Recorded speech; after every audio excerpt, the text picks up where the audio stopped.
যদি কেউ আপনার মূল্য বুঝতে না পারে তবে সেটি তার ক্ষতি, আপনার নয়।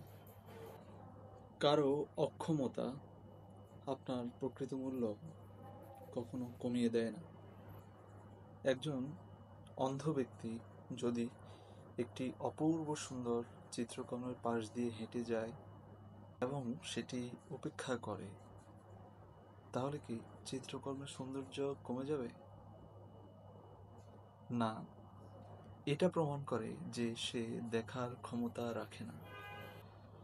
তাই আপনার নিজেকে বিশ্বাস করার জন্য অন্যের সম্মতির অপেক্ষা করতে হবে না। আপনার স্বপ্ন আটকে থাকবে না অন্যের মতামতের কাছে। আজ থেকেই সিদ্ধান্ত নিন, কখনোই কারো মতামত আপনার আত্মবিশ্বাসকে নাড়াতে পারবে না। কখনোই সমালোচনা আপনাকে ভেঙে দিতে পারবে না। আপনি নিজের নির্ধারিত মূল্য নিয়েই এগিয়ে যাবেন।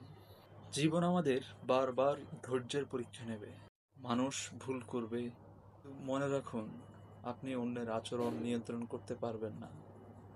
আপনি শুধু নিজের প্রতিক্রিয়া নিয়ন্ত্রণ করতে পারবেন।